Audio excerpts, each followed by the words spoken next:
الحمد لله وكفى وسلام على عباده الذين اصطفى. أما بعد فأعوذ بالله من الشيطان الرجيم. بسم الله الرحمن الرحيم. إنا أعطيناك الكوثر فصل لربك وانحر إن شانئك هو الأبتر.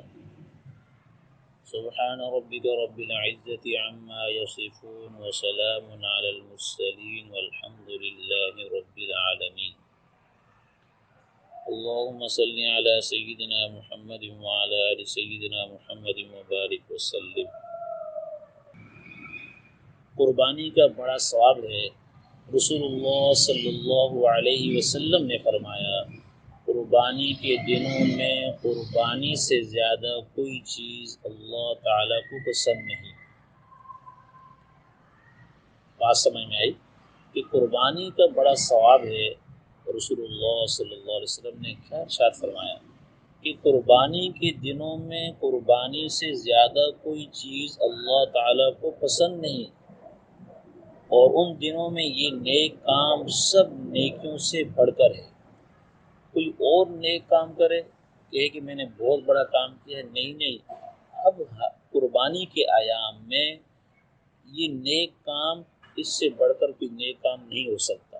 تو قربانی کرتے وقت یعنی ذبح کرتے وقت خون کا جو قطرہ زمین پر گرتا ہے تو زمین تک پہنچنے سے پہلے ہی اللہ تعالیٰ کے پاس وہ مقبول ہو جاتا ہے.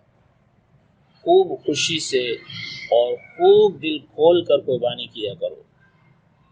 حضور علیہ السلام نے فرمایا، قربانی کے جانور کے بدن پر جتنے بال ہوتے ہیں ہر بال کے بدلے میں ایک ایک نیکی لکھی جاتی ہے.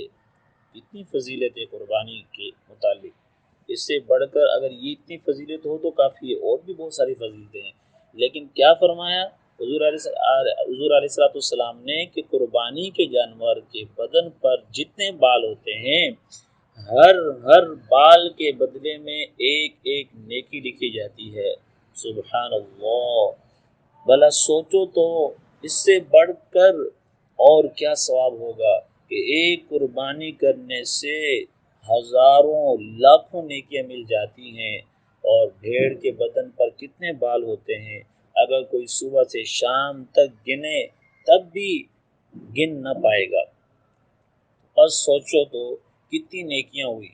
بڑی دینداری کی بات تو یہ ہے اگر کسی پر قربانی کرنا واجب بھی نہ ہو تب بھی اتنے بے حساب ثواب کی لالچ سے قربانی کر دینا چاہیے.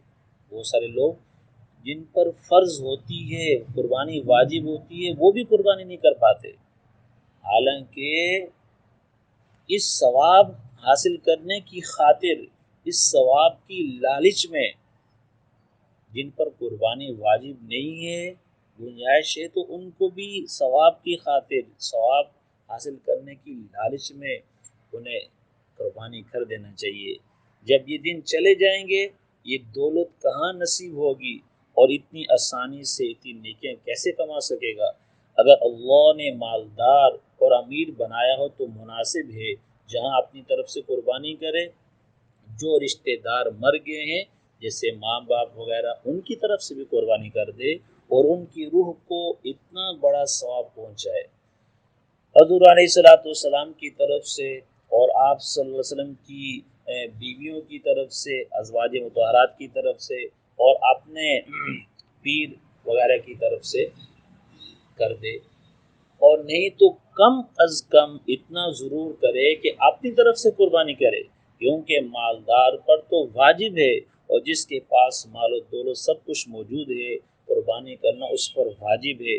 پھر بھی اس نے قربانی نہ کی اس سے بڑھ کر بد نصیب اور محروم اور کون ہوگا، اور گناہ سو وہ تو الگ رہا. جب قربانی کا جانور قبلہ رخ لٹایا جائے تو پہلے یہ دعا پڑھنی چاہیے.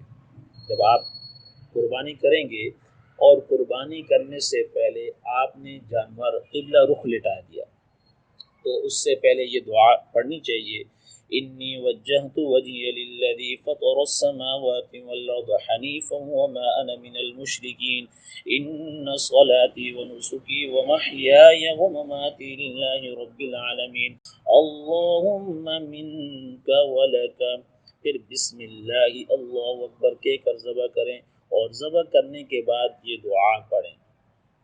ذبح کرنے سے پہلے یہ دعا پڑھنی چاہیے، اور بسم اللہ اللہ اکبر لازمی پڑھ لیں۔ اگر آپ کو اور دعائیں نہیں آتی، بسم اللہ اللہ اکبر کے بغیر آپ نے اگر ذبح کر لیا تو وہ قربانی حلال نہیں کہلائے گی۔ اور بعض اوقات ذبح کرنے والا ایک بندہ ہوتا ہے، لیکن جیسے ذبح کرنا شروع کیا تو اس سے وہ قربانی جانور قابو میں نہیں آ پایا تو دوسرا بندہ چھری لے لیتا ہے۔ اس لیے جتنے بندے وہاں موجود ہوں اور ذبح کرنے والا اس کے ساتھ دوسرے ساتھی، سب بھی بسم اللہ اللہ اکبر اونچی آواز سے کہہ لیا کریں، یہ لازمی ہے۔ اور اس سے پہلے یہ دعا مستحب ہے، یہ بھی پڑھ لیا کریں، اور ذبح کرنے کے بعد یہ دعا بھی پڑھ لیا کریں، اللہم تقبلہ منی کما تقبلت من حبیبک محمد وخلیلک ابراہیم علیہم الصلاۃ والسلام۔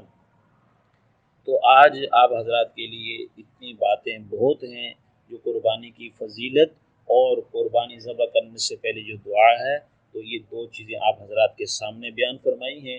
اللہ رب العزت ہمیں کہنے اور سننے سے زیادہ عمل کرنے کی توفیق نصیب فرمائے۔